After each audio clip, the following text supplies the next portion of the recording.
আমি সব্যসাচী। আজ আপনাদেরকে বলবো ভারতের অবিশ্বাস্য কিছু জঙ্গলের গোপন রহস্য। চোখ বন্ধ করুন আর কল্পনা করুন আপনি এক গভীর অন্ধকারময় জঙ্গলের ভেতরে হাঁটছেন। পাখির ডাক থেমে গেছে, বাতাসে যেন চাপা একটা ভয় লুকিয়ে আছে। হঠাৎ কোথাও থেকে একটা ফিসফিসানি ভেসে এলো। মনে হচ্ছে কেউ আপনাকে ডেকে বলছে সতর্ক থাকো। ভারতবর্ষের কিছু জঙ্গল শুধু ভয়ঙ্কর নয়, সেইগুলি বিজ্ঞানের যুক্তিকে চ্যালেঞ্জ করে। কিছু জঙ্গল হয়তো ভিনগ্রহীদের লুকিয়ে থাকার জায়গা, কিছু জায়গায় হারিয়ে যাওয়া সভ্যতার চিহ্ন পাওয়া যায়, আবার কোথাও যেন অলৌকিক শক্তির খেলা দেখা যায়। আজ আমি আপনাদের এমনই 5টি জঙ্গলের রহস্যের কথা বলবো যা শুনলে আপনাদের গায়ের লোম খাড়া হয়ে যাবে। কুংকালা পাসের এলিয়ানের জঙ্গল।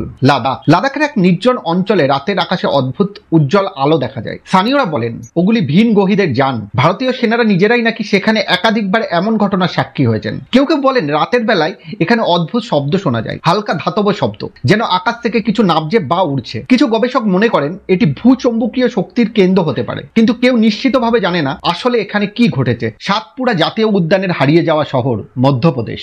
গভীর জঙ্গলের ভেতরে ঘন কুয়াশার মধ্যে লুকিয়ে আছে এক শহরের ধ্বংসাবশেষ, যা আজও এক রহস্য। স্থানীয়দের মতে এটি এক অভিশপ্ত শহর যেখানে একসময় এক শক্তিশালী রাজবংশের বসবাস ছিল। হঠাৎ করে একদিন শহরের সমস্ত মানুষ উধাও হয়ে যায়। রাতের বেলা অনেক অভিযাত্রী বলেছেন তারা এখানে অদ্ভুত আওয়াজ শুনেছেন।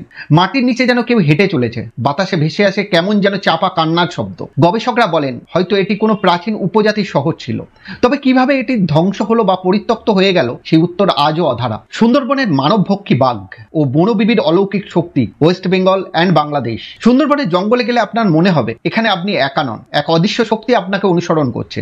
এখানকার বাঘেরা ভয়ঙ্কর, তারা মানুষকে টার্গেট করে। তবে শুধু বাঘ নয়, স্থানীয়রা বিশ্বাস করেন এই জঙ্গলে বনবিবি নামে এক রহস্যময় দেবীর শক্তি বিরাজ করে। যারা বনবিবির আশ্রয় নেয় বাঘ তাদের ছুতেও পারে না। কিন্তু কেউ কেউ বলেন গভীর রাত্রে এই জঙ্গলে অদ্ভুত এক নারীর স্বর শোনা যায়, যিনি নাকি সকলকে সতর্ক করে দেন, সাবধান ওরা আসছে। বিজ্ঞানীরা মনে করেন বাঘের স্বভাবগত কারণেই তারা মানুষকে শিকার করে, তবে বনবিবির অলৌকিক শক্তির ব্যাখ্যা এখনো কারোর কাছে নেই। জয়ন্তিকা পাহাড়ের গুপ্ত জ্বলন্ত বন, মেঘালয়া। এই জঙ্গলে গেলে হঠাৎ দেখবেন কোনো জায়গায় আগুন নেই, কিন্তু মাটির কিছু কিছু জায়গা নিজে থেকেই জ্বলছে। স্থানীয়রা বিশ্বাস করেন এটি কোনো এক প্রাচীন তান্ত্রিকের অভিশাপ। কেউ বলেন গভীর রাত্রে এখানে আগুনের শিখার মতো ছায়ামূর্তি দেখা যায়, তারা যেন কিছু খুঁজছে। একবার এক অভিযাত্রী বলেছিলেন তিনি এখানে এক অদ্ভুত কাণ্ড দেখেছেন। একটা জায়গায় আগুন নিভিয়ে কিছুক্ষণ অপেক্ষা করলেন, কিন্তু 5 মিনিট পরেই আবার মাটি থেকে বেরিয়ে আসে আগুন। গবেষকরা বলেন হয়তো এটা প্রাকৃতিক গ্যাস নির্গমন, কিন্তু কেন এটি এত অস্বাভাবিকভাবে ঘটে তার নির্দিষ্ট কোনো ব্যাখ্যা নেই। মুকুট জাতীয় উদ্যানের হারিয়ে যাওয়া উপজাতি, তামিলনাড়ুর এই জঙ্গলে একসময় টডা উপজাতির মানুষ বাস করতেন, কিন্তু একদিন হঠাৎ করেই তারা উধাও হয়ে যায়। এখনো সন্ধ্যার সময় এখানে গেলে অনেকেই বলেন তারা জঙ্গলের ভেতর থেকে অদ্ভুত কণ্ঠস্বর শুনতে পান, কেউ যেন কাঁদছে, কেউ যেন সাহায্য চাইছে।